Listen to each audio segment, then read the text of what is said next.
And my name is Louis Gossett, Jr., and I grew up in Brooklyn, New York, in the 30s.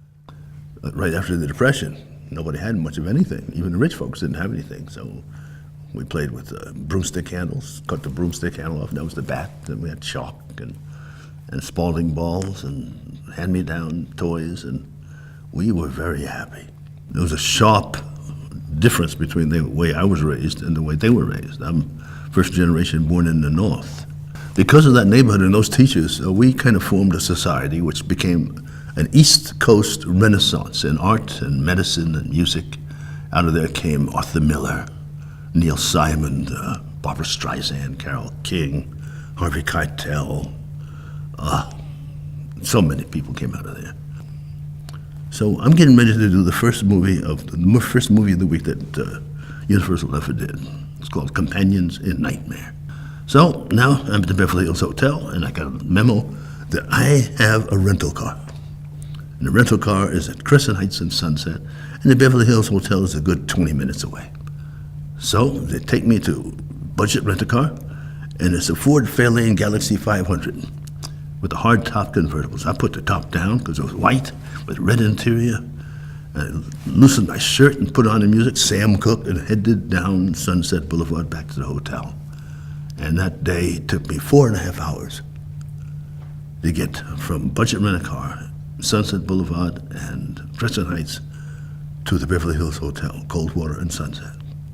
I met every policeman in that neighborhood, every sheriff, every highway patrol, and each one of them took good 15 minutes, sat me on a curb or on streets until they figured out who I was. And that was my first abject reaction to any kind of harsh racism. Didn't even get it in the South. I got it on Sunset Boulevard in 1966. Well, Black History Month has been very valuable to me in the past and will be valuable to me in February. On February 7th, in Black History Month, I'm getting a Lifetime Achievement Award from the city of Los Angeles. Well, I was around with Dr. King and Malcolm X and all the Black Panthers and all the people who were Black nationalists, etc. I didn't have enough hair to have a big hairdo, but I had the dashikis and stuff. I wasn't set for peaceful stuff at the time. I was listening to Malcolm X. I had been raised free, and self-expression was free, which is why I got as far as I did, and peaceful stuff didn't hit me too hard. Oh boy, when I received that Oscar, I had convinced myself that I was content to be of the first five. One of the five, the greatest of the year, was good enough for me. It's already history. Before me it was Sidney Poitier, who was born maybe in Florida, but he was Bahamian. And before that it was Hattie McDaniels, and there was nobody else. So here I am, with goose pimples, with my son and my Asian. I was just satisfied because it was either going to be James Mason, who was up in the front row.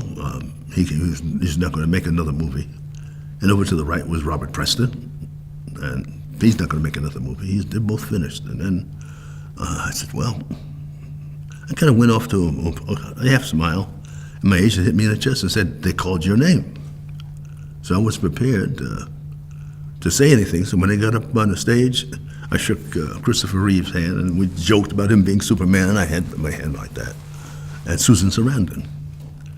And then I spoke off the cuff, and it was over before I knew it. And then now I expected, now me and Paul Newman can go and do a movie together, etc. And that stuff really never happened. I guess maybe Hollywood was not prepared to find scripts for me. Between that and today, I concentrate deeply on eliminating that cancer from us, otherwise we're going to sink as a country. It's enough is enough, which is why I have this kind of foundation. This is why I have this kind of foundation. And it's in the DNA on everyone's part, and I want to start with children and eliminate it so we can get on with this beautiful, beautiful country.